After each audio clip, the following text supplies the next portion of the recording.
வணக்கம். சங்கர் நாராயண், லைஃப் ஹோரோஸ்கோப்காக. குரு பெயர்ச்சி பலன்கள்.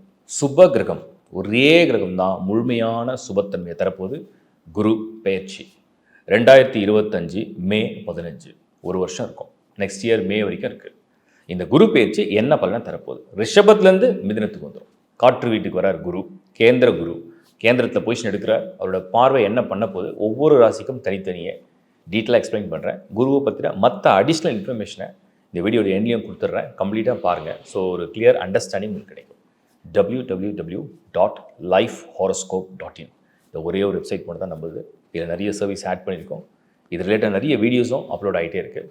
பாருங்கள், சப்ஸ்கிரைப் பண்ணுங்கள், அண்ட் உங்கள் ஃப்ரெண்ட்ஸோட ரிலேட்டிவ்ஸோட ஷேர் பண்ணுங்கள். தேங்க்யூ. மகரம். மகரம் வந்து 7.5 சனி முடிஞ்சு ரொம்ப எல்லாம் கொஞ்சம் ஃப்ரீ ஆகிறீங்க. ராவுக்கு இது மட்டும் 2 and 8. குரு இப்போ 6ஆம் இடத்துக்கு போகிறார். 5லேருந்து 6. மகரம் வந்து lord of 3 and lord of 12, 3 மற்றும் 12க்கு அதிபதி 6ஆம் இடத்துல போகிறார். ஸ்தான பலம் நல்லா இருக்கா? மகரத்துக்கு ஸ்தான பலம் நல்லா இருக்கான்னு பார்க்கணும். பொதுவாக குரு 6ஆம் இடம்ன்றது சிறப்பான இடம் கிடையாது. பட் மகரத்தை பொறுத்த வரைக்கும் குரு 6ல் போகிறது வந்து பெரிய வருத்தமான விஷயம் கிடையாது. ஏன் வருத்தமான விஷயம் இல்லை? மகரத்துக்கு யோக கிரகங்கள் ஒன்று சனி, ஒன்று புதன், இன்னொன்று சுக்கிரன், மெயின் சுக்கிரன். இப்போ சனி புதன் சுக்கிரன் அப்படின்னு வச்சுங்க.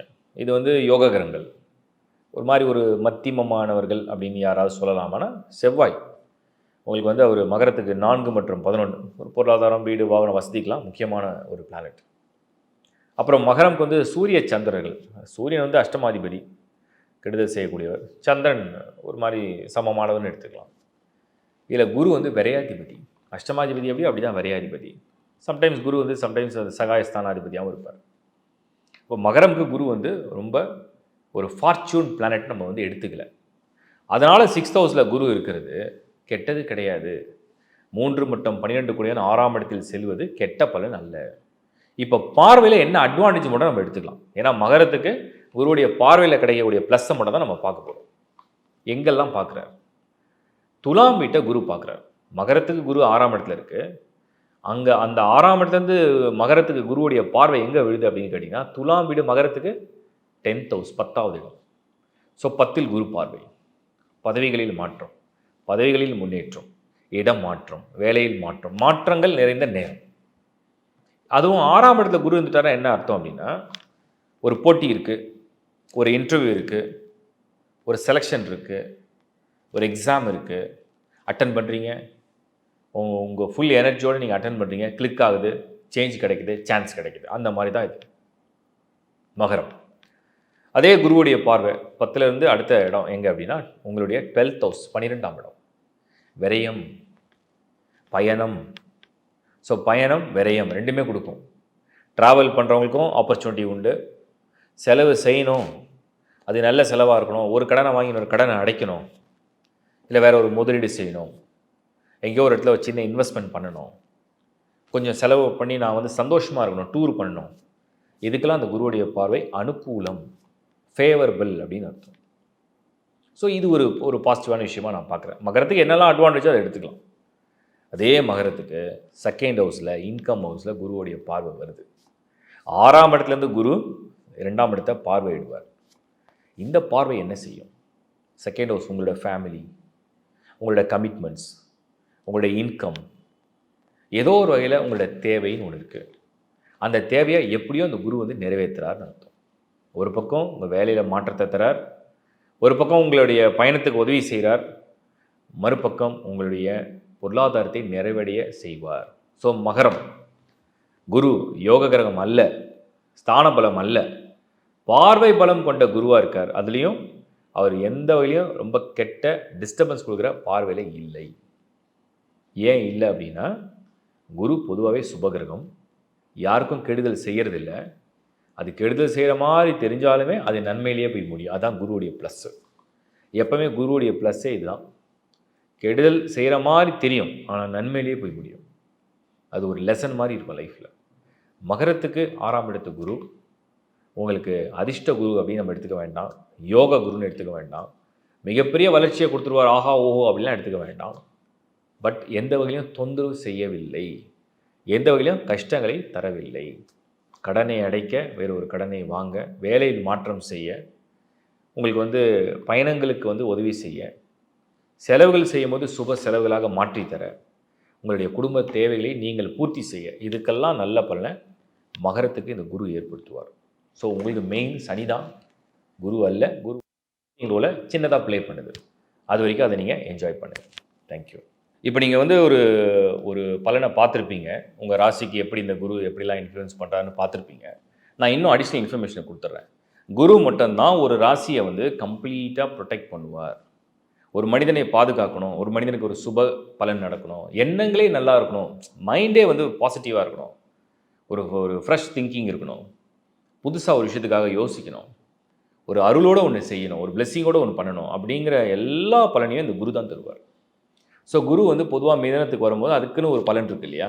மிதனம் அப்படிங்கிறது புதிதாக ஒரு விஷயத்தை நம்ம தெரிஞ்சுக்கிறது, நம்ம அப்கிரேட் ஆகிறோம், அப்டேட் ஆகிறோம், டெக்னாலஜி இன்னும் வளரும், இன்னும் புதிதான ஒரு ஒரு விஷயங்கள்லாம் அந்த உலகத்துக்கே வந்துடும். நிறைய மெசேஜ், தெளிவு, அறிவு வந்து இன்னும் தெளிவுன்னு அர்த்தம். அதுக்கப்புறம் எஜுகேஷன் ஃபீல்டை பொறுத்த வரைக்கும் இன்னும் வந்து அட்வான்ஸாக கோர்சஸ்லாம் டெவலப் ஆக ஆரம்பிக்கும். அந்த ஃபீல்டே ரொம்ப பெருசாக வளர ஆரம்பிக்கும். இது மெயினாக இன்ஃபர்மேஷன் ரிலேட்டடு. அதே மாதிரி வந்து எல்லாருக்கும் வந்து ஒரு ஒரு விஷயம் வந்து ஷேர் ஆகும், ஸ்ப்ரெட் ஆகும். அந்த மாதிரி தான் அறிவு சார்ந்த எல்லா விஷயங்களும் எல்லாருக்கும் தெரிகிற ஒரு பிளாட்ஃபார்மை க்ரியேட் பண்ணும். அதுதான் ஜெமினியில் வந்து குரு வரக்கூடிய ஒரு சிக்னல். ஸோ இது பெரிய நெட்வொர்க் மாதிரி. முன்னாடி வந்து மொபைல் ஃபோன் ஒன்று கிடையாது. மொபைல் வந்த பிறகு எல்லாரோடையும் ஈஸியாக டெய்லி அந்த கான்வர்சேஷன் பேச முடிஞ்சுது. அப்புறம் வீடியோ கால் சேட்டிங் பண்ண முடிஞ்சுது. அதே மாதிரி எல்லாருக்கும் எல்லா விஷயத்தையும் ஈஸியாக மொபைல் மூலிமா நம்ம அப்டேட் பண்ணிகிட்டே வந்துட்டோம். இப்போ அதோடைய ரிலேட்டடாக இன்னும் அட்வான்ஸ் ஆகும். அதுதான் குரு வந்து ஜெமினியில் வரக்கூடியது. இன்னும் லேட்டஸ்ட் டெக்னாலஜிலாம் அப்டேட் ஆகத்தான். இதுதான் ஃபஸ்ட்டு இன்ஃபர்மேஷன். ரெண்டாவது, குரு வந்து கேந்திரத்தில் வர கேந்திர குரு. ஸோ கேந்திரத்தில் வர்றதுனால அவருடைய சார்ஜ் எடுக்கும்போது என்னென்னா இந்த ஸ்கொயர்னு சொல்லுவோம் 1 4 7 10. ஸோ அவருடைய 2 வீடுகள், அதுக்கு கேந்திரம் வந்து மிதுனம் மற்றும் கன்னி. அந்த இடத்துல இருக்கும்போது குருவுடைய விட்டு அவரே ஒரு இடத்த பார்க்க ஆரம்பிச்சிடறாரு. அது ஒரு பெரிய அடிஷ்னல் பலம்னு எடுத்துக்கலாம்.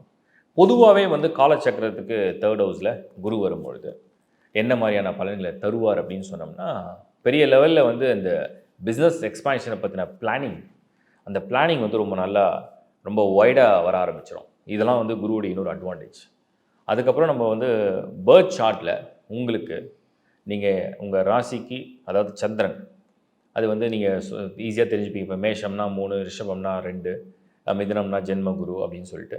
பட் பர்த் சார்ட்டில் உங்களுக்கு வந்து குருவுடைய பொசிஷன் எங்கே அப்படிங்கிறத நீங்கள் பார்க்கணும். அவுட் ஆஃப் 12 வீட்டில் ஒவ்வொரு இடத்துக்கும் குருக்கு ஒரு பலம் இருக்குது. மேஷத்தில் இருந்தால் ஒரு பலம் இருக்குது, ரிஷபத்துக்கு இருந்தால் ஒரு பலம் இருக்குது. இந்த முறை அது மிதுனத்தில் குரு இருக்கார். ஸோ உங்கள் ஜனன ஜாதகத்தில் குரு எங்கே இருக்கார் அப்படிங்கிறத பார்க்கணும். அதை விட மெயினாக இன்னொரு இன்ஃபர்மேஷன் சொல்லிடுறேன். குரு நான் ஏற்கனவே சொன்ன ஒரு பாசிட்டிவ் பிளானட். அவர் எந்த ஹவுஸில் போய் இருந்தாலும் ஆல்ரெடி அந்த வீட்டில் யாருக்காவது பிளானட்ஸ் இருந்ததுன்னா கண்டிப்பாக சந்திரன், மிதுன ராசிக்காரங்களுக்கு சந்திரன் இருக்கும். மிதுன ராசியை சேர்ந்த எல்லாருக்குமே சந்திரன், இப்போ குரு வரதுனால அங்கே இருக்கும். சந்திரன் மேலே குரு பொசிஷன் எடுப்பார். ஸோ சந்திரன்னா மனசுனா ஆசை, விருப்பம். அதை வந்து எப்படியாவது பாசிட்டிவ் ஆக்டிவேட் பண்ணுறது குரு உள்ளே வரார். அதான் ஜென்ம குருன்னு சொல்லுவாங்க. இப்போது அதையும் தாண்டி உங்களுக்கு வந்து அந்த மிதுனத்தில் வேறு ஏதாவது பிளானட்ஸ் ஃபில் ஆகிருக்கா? அந்த சார்ட்டை இப்போ நீங்கள் பார்த்தீங்கன்னா தெரியும். அந்த corner, right side corner, top corner, அந்த இடத்துல ஒரு சுக்கிரன் இருக்கலாம், புதன் இருக்கலாம், சூரியன் இருக்கலாம், ராகு இருக்கலாம், சனி இருக்கலாம், யார் வேணா இருக்கலாம். அது மேலே குரு பொசிஷன் எடுக்கும்போது, அதாவது பர்த் சார்ட், உங்களோட பர்த் சார்ட் ஒரு பக்கம் இருக்கட்டும். இப்போ இந்த கோச்சார பலன் சொல்கிறோம் இல்லையா, கரண்ட் டிரான்சிட், இந்த டிரான்சிட்டில் வந்து அந்த குரு வந்து அந்த இடத்துல நீங்கள் மேலே அப்படி சூப்பர் இம்போஸ் பண்ணி ஃபில் பண்ணிங்கன்னா ஒரு 2 லேயர் மாதிரி வச்சுக்கணும். ஒரு ஷீட்டில் வந்து உங்கள் பர்த் சார்ட் இருக்கணும், இன்னொரு ஷீட்டில் வந்து அந்த குரு மட்டும் நீங்கள் அந்த கார்னரில் ஃபில் பண்ணி அது மேலே அப்படி சூப்பர் இம்போஸ் பண்ணிங்கன்னா அது எந்தெந்த பிளானட்லாம் அந்த மிதுனத்தில் ஃபில் ஆகிருக்கோ அது மேலே குரு போய் அதை ஆக்டிவேட் பண்ணணும். பாசிட்டிவாக ஆக்டிவேட் ஆகும். இது வந்து நிறைய பேர் கேட்டிங்க, சனியில் பயிற்சியை பற்றி நான் காம்போவில் வந்து கேட்டிருந்தீங்க. அப்படி லெஃப்ட் கார்னரில் சனி இருந்தால் என்ன நடக்கும்? சனி வந்து ஒரு மாதிரி ஒரு பேட் அண்ட் குட் எல்லாம் ஒரு மாதிரி மிக்ஸ்டு எனர்ஜி தான். 100% குட்டுன்னு சொல்ல முடியாது. ஸோ யாருக்கெல்லாம் அந்த லெஃப்ட் கார்னரில் இந்த சனி பயிற்சியை சொல்லும் போது சொல்கிறேன், அது நிறைய பேர் கேட்டதுனால, அந்த லெஃப்ட் கார்னரில் சனி இருந்ததுன்னா அது அவங்களுக்கு கொஞ்சம் ப்ரெஷர் கொடுக்கும், ஒரு மாதிரி ஒரு ஹார்ட் ப்ரெஷர் கொடுக்கும். குரு அப்படி கிடையாது. குரு சுப கிரகம். எந்த பிளானட் மேலே போய் அந்த குரு பொசிஷன் எடுக்க போதோ அதை பாசிட்டிவாக ஆக்டிவேட் பண்ணும். அதை பாசிட்டிவாக ஆக்டிவேட் பண்ணிடுச்சுன்னா ரிசல்ட்டை கொண்டு வரும். இவ்வளோதான் விஷயம். ஸோ இப்போ அந்த குரு பயிற்சியை பற்றின ஒரு டீட்டெயிலை பார்த்துருப்பீங்க. இதுக்கப்புறம் நான் இப்போ ராசி பற்றி கொடுத்துருக்கேன். லக்னாவோட கம்பைன் பண்ணி தசாபுதியோட கம்பைன் பண்ணி அடுத்த டீட்டெயிலான ப்ரிடிக்ஷனும் தரேன். தொடர்ந்து பாருங்கள், சப்ஸ்கிரைப் பண்ணிங்க. உங்களுக்கு வீடியோ பிடிச்சிருக்குன்னா லைக் பண்ணுங்கள், நண்பர்களோட உறவுகளோட ஷேர் பண்ணுங்கள். அதிகப்படியான இன்ஃபர்மேஷனை முடிஞ்ச அளவுக்கு உங்கள் கமெண்ட்ஸை பேஸ் பண்ணி தான் கொடுக்குறேன். உங்களுக்கு என்ன ஜென்யூனாக தோணுதோ கமெண்ட்ஸில் போடுங்க. தேங்க்யூ.